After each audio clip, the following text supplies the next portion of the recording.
Hello everyone, welcome to another average angler video.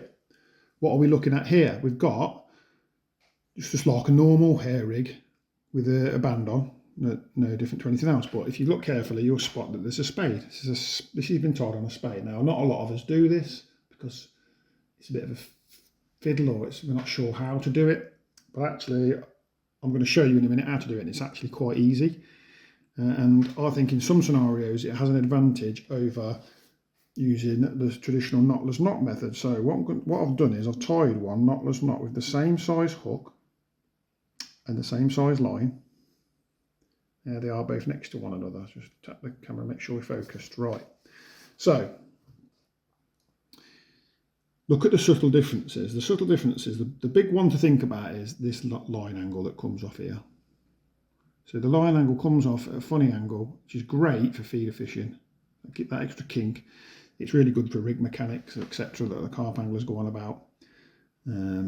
I'll take their word for it, but that helps you with self-hooking. That's one big difference. The other big differences in favour of the spade, on the other hand, are that the eye is quite big and bulky, and you end up with a big bulky knot to form in the loop.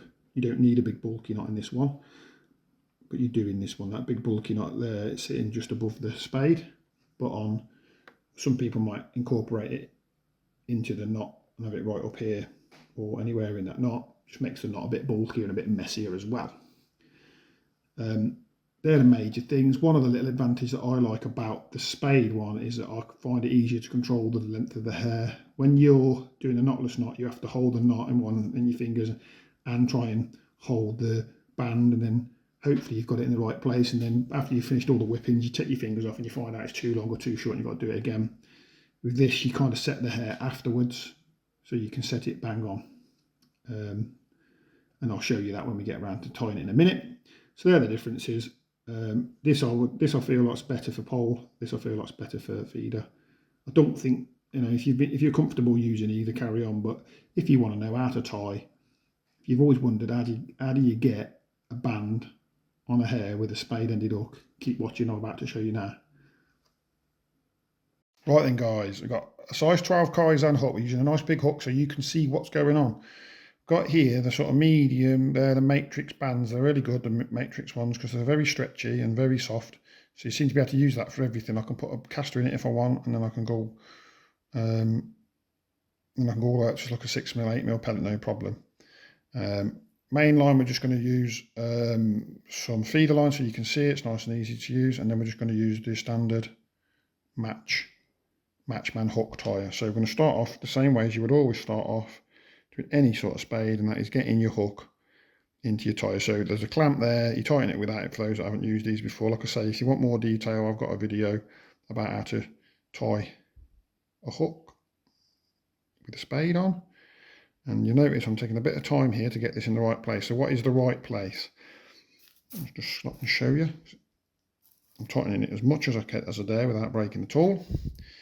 I want it so that, let's see if we can focus on there, that metal bar that goes across the top when you push it down is in line with that. So that comes out then in the middle, and if anything I like the shank to tip back slightly that way. Just helps to get the line out the front of the shank. And that's it. But on this occasion, I've actually got all of the shank exposed. If possible, get as much of it exposed as you can. You wouldn't normally need to do that if you're doing just a normal spade. But because we're doing it with a hair, we want to wind as much on there as we can. We want to get as many windings on as we can, because it keeps the hair where we want it when we're fishing. And when you're catching a lot of fish, that helps you out and you don't miss so many bites.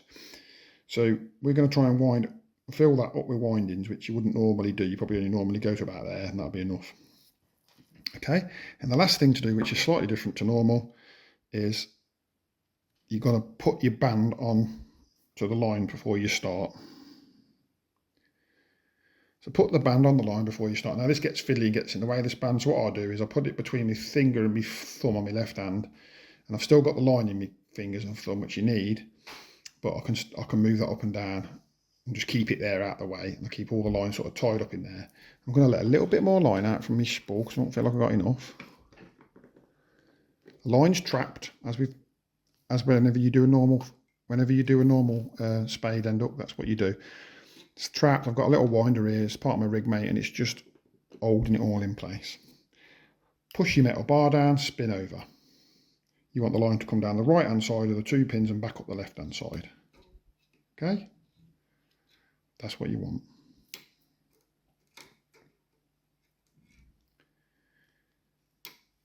Oops. And you want to keep that band out of the way. So that band's got to be in your fingers. Like so. Then you want to go with your tag end in your left hand between the spade and the point. Go in between. And then just start rotating and try and get as many winds up that shank as you can. Try to keep the line coming out the front of the spade. It does look a bit wonky, but that's because this is a cranked hook. So it's not an offset hook. You can see there that the shaft, I don't know if you can see on the camera, but the hook point and the shank are not in line with each other. They're slightly offset. That's normal for a lot of hooks. So after you've put quite a few winds on, you're nearly to the top. Get it so that the back of the hook is towards your left hand. Keeping the line tight. Just slide those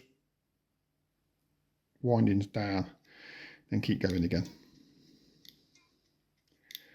This is how you get as many windings on as possible.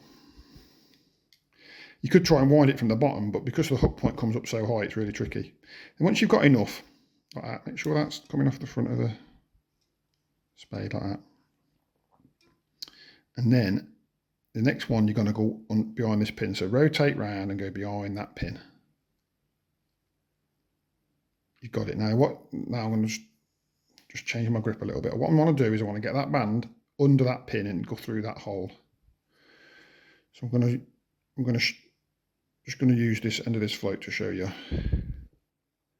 what I'm doing. You've got to be careful you don't let anything come slack here. This is the tricky bit really. So I'm going to do it with my fingers. I can do it quite well with my fingers. So it goes under that pin, that's it. Okay, and then when you pull that round, as you would normally do now to finish off the knot, and you push that down, it's going to wet my finger because I like to wet my finger and pinch the line, all the line above here. As you can see here, but as that comes down, it will pull that band into that hole.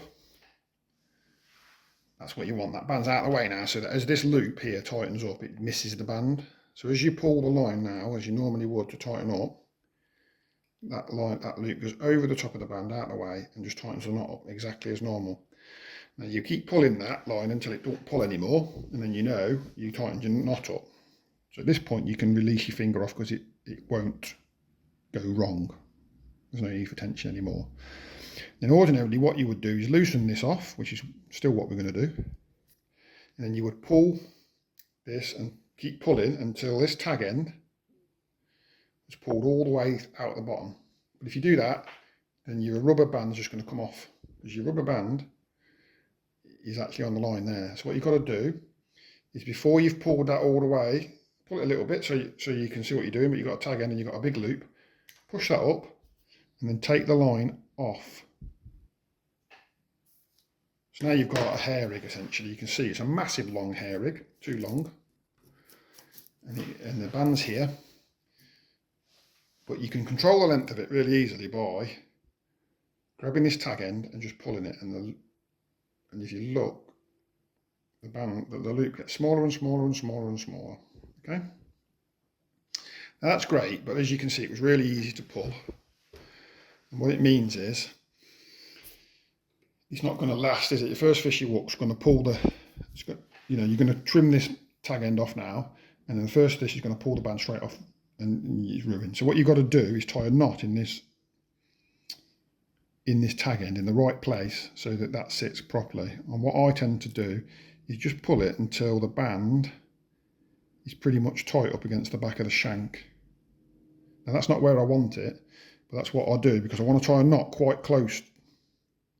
This takes a little bit of experimenting because it depends on how you like your hair to sit. But what I like to do is just a single overhand knot. It's one little simple knot, the simplest knot you can do. So just a knot. It's called a single overhand knot. Let's just go through like that, look. And then I'll try to get it. I'm hoping now that we're getting some good visuals on this, and I'll try. Whatever distance there is between the shank and where the knot finishes, the loop will come down half that distance because it's got to go down and back up. So if you did it, so you've got to, that's what you've got to use as a rough guess. So for me, that's quite a way away. Look, so now that's tight now. Make sure it's tight, you don't want it to come loose.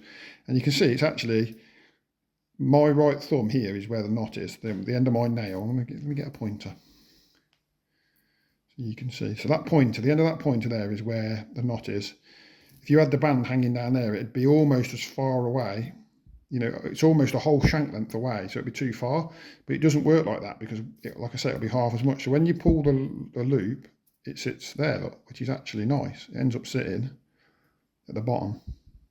And it won't come anymore because that knot is caught. So what I tend to do is pull the knot back out again, and I try to trim it as tight. Oops. I trim it as tight to the knot as I dare. I make sure that this knot is really tight. And then pull it, and you've done. You've achieved.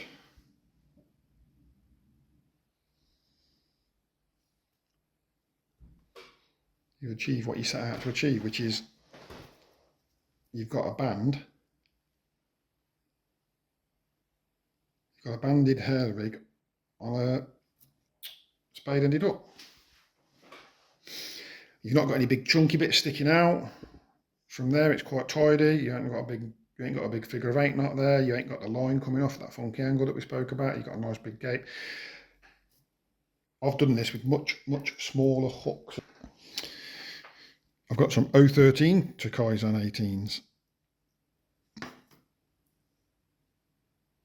You can see that on the camera there. It's the same thing.